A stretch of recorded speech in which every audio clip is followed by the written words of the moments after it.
Olá, meus amigos, meus irmãos. Mais uma vez estamos aqui para estar meditando com você na Palavra de Deus e hoje num assunto bastante interessante e conhecido de muitos irmãos, que é sobre a rainha Esther e seu tio Mardoqueu.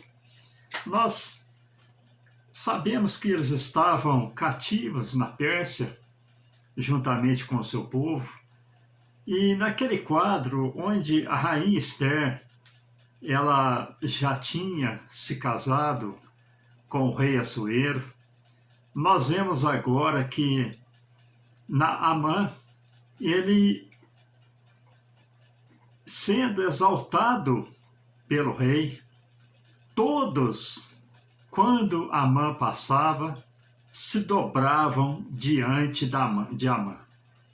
E nós vemos que Mardoqueu, ele não se dobrava perante Amã, porque ele só se dobrava perante o seu Deus. Embora um Deus que não fosse visto aos olhos carnais, mas ele reverenciava o nosso Deus. Diante do nosso Deus, ele dobrava os seus joelhos, mas perante Amã, que era um homem, apesar de ser exaltado pelo rei, ele não dobrava os seus joelhos. E nós vimos que todos que estavam à volta de Naamã começavam a dizer: olha, Mardoqueu não se dobra quando você passa. E isso causou na vida de Amã um ódio por Mardoqueu. Se nós formos olhar aqui em Esther, capítulo 3, versículo de 5 ao 6, vem dizer: vendo, pois, Amã que Mardoqueu não se inclinava, nem se prostrava diante dele, Amã se encheu de furor. Porém, em seus olhos teve em pouco pôr as mãos sobre Mardoqueu, porque lhe haviam declarado o povo de Mardoqueu. Amã, pois, procurou destruir todos os judeus que havia em todo o reino de Assuero, o povo de Mardoqueu. Nós vemos aqui, meus queridos irmãos, que Amã, o ódio de Amã era tão grande que ele não só quis matar Mardoqueu, como também todo o povo judeu, sem saber ele que a própria rainha Esther era judia, pois ela tinha escondido a sua identidade. E nós vimos agora que Mardoqueu, ou Mardocai, era um servo de Deus, que apesar de estar em terra estranha, em terra distante, numa condição de escravidão, ele não deixou o seu Deus. Apesar de estar em terra estranha, não se dobrou perante Amã, que era um simples homem.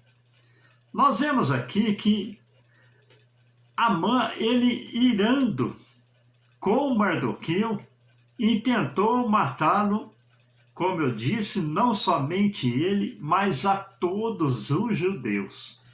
Nós vemos, meus queridos irmãos, que Deus, ele faz com que coisas impossíveis na vida do homem se transformem em possível. E nós vemos que Amã agora ele entra perante o rei, pede cartas, espalha por todo o reino, que em tal época todos os judeus seriam mortos. Quando Mardoqueu soube desse dito, o que ele fez? Ele rasgou os seus vestidos, vestiu-se de saco, em sinal de humilhação perante o Deus que ele servia, perante o nosso Deus. E ele ficou à porta do palácio. Não saiu da porta do palácio. E essa atitude de Mardoqueu, que era tio da rainha Esther, o que aconteceu? Chegou até os ouvidos de Esther. Esther agora manda perguntar para Mardoqueu o que estava acontecendo. Mardoqueu expõe para ela as dificuldades que eles estavam enfrentando, e ela ficou temerosa, e Mardoqueu ainda deu uma repreensão na rainha Esther, dizendo: olha, não acha você que se você não trabalhar em favor do seu povo, você ficará impune. E ali o que aconteceu? A rainha Esther manda o recado para Mardoqueu que todos jejuassem a Deus, que todos orassem a Deus, para que ela entrasse perante o rei, expusesse aquela dificuldade e saísse livre, sem ter a sua condição sacrificada, pois se ela apresentasse diante do rei sem ser chamada, ela poderia até ser morta. Ali o povo orou, o povo jejuou, a rainha Esther se apresentou perante o rei, e Amã ele continuou com seu plano macabro de matar todo o povo. Mas na véspera, o rei tem um sonho e manda trazer o livro das crônicas para que ele lesse. Já Deus trabalhando para aniquilar os planos de Amã, que queria matar todo o povo de Deus.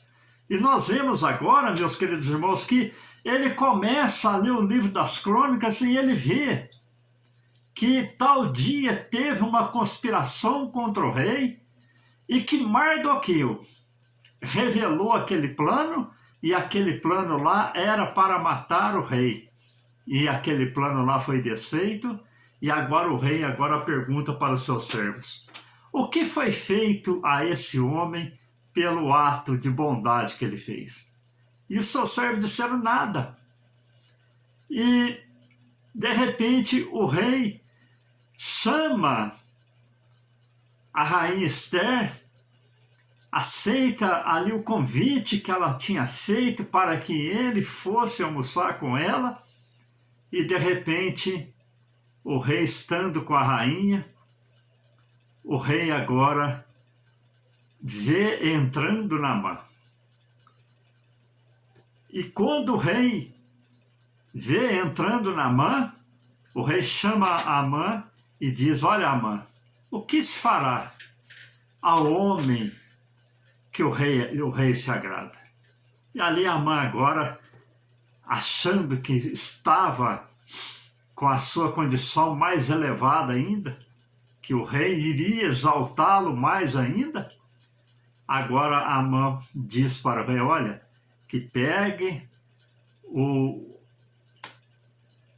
a mula do rei, que pegue as vestimentas do rei, que pegue o anel do rei, coloca sobre esse homem e anda com ele por toda a província, dizendo: este é o homem que o rei se agrada.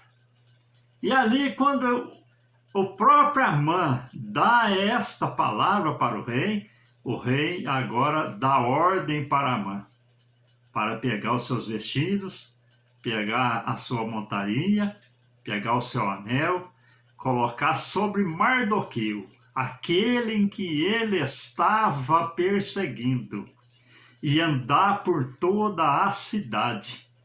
Andou por todo o reino, puxando Amã sobre aquela montaria e dizendo: este é o homem o qual o rei se agrada. Imagina, meus queridos irmãos, como Deus faz. O impossível ele faz na vida do homem. E eu agora venho questionar qual é o impossível da nossa vida. Para Mardoqueu ser exaltado, jamais, ainda mais por Amã, mas Deus faz aquilo que Amã estava projetando de mal para Mardoqueu, ele mesmo teve que exaltá-lo. E agora, quando a rainha chama Amã para o almoço, e ali ela expõe diante do rei o plano macabro de Amã. E nós vemos, meus queridos irmãos, que o rei se irou contra Amã. E agora um dos seus servos ainda diz, olha, e Amã preparou uma forca de 20 côvados de altura para enforcar Mardoqueu. E ali o rei pega, dá ordem para que Amã e todos aqueles que estavam perseguindo o povo judeu fossem enforcados naquela forca. Meus queridos irmãos, Deus, ele mudou o impossível em possível. Aleluia. É isso que Deus faz, meus queridos irmãos. É isso que Deus faz na vida do ser humano. Às vezes nós entramos numa questão na nossa vida que não tem saída. Mas de repente Deus muda toda aquela circunstância, toda aquela situação. Se não fosse uma intervenção divina, todo o povo judeu, naquele dia marcado por Amã, teria sido morto. Mas nós vemos que Deus trabalhou, porque Ele ama seu povo, Ele amava Mardoqueu, Ele amava Esther, Ele ama o seu povo, Ele ama nós, com um amor incomparável, sem medida. É o amor ágape. Ele nos ama, Ele cuida de nós, Ele vela pelas nossas vidas, para que possamos ter proteção, para que possamos ter as nossas necessidades supridas e, acima de tudo, nós possamos ser salvos da ira futura e entrar na eternidade livres de todo pecado, de todo mal, com a nossa vida eterna na presença do Senhor. Então nós vemos aqui, meus queridos irmãos, que Deus trabalha nas causas impossíveis. Aquilo que não é possível aos olhos humanos, para Deus tudo é possível. Como Ele fez na vida de Amã, pagando a ele todo o mal que ele estava fazendo contra o povo judeu, abençoando Mardoqueu pela sua fé, pela rainha Esther, pelo bem que ela fez pelo seu próprio povo, pela sua própria vida. Nós entendemos, meus queridos irmãos, que Ele também faz por nós. É só nós confiarmos, é só nós termos fé, não dobrarmos diante daqueles que estão sobre as nossas vidas, que são homens comuns. Respeito, sim, reverência, sim, obedecermos, sim, mas dobrarmos diante de homens comuns, não, só perante o nosso Deus. A Ele é digno de toda honra, toda glória, todo louvor, toda adoração. Amém? Que Deus te abençoe, meus queridos irmãos. Se você tem um acaso impossível, creia. Deus, Ele tem todo o poder, assim como Ele fez com Mardoqueu, assim como Ele fez com Esther, e abençoou todo o seu povo, dando a vida a eles, Ele também nos abençoa e nos dá a vitória. Amém? Deus te abençoe. Deus, seu pedido de oração, compartilhe essa mensagem. Deixe seu comentário, é muito importante para mim. E também se inscreva no canal para fortalecer o canal. Fiquem todos com Deus. Amém.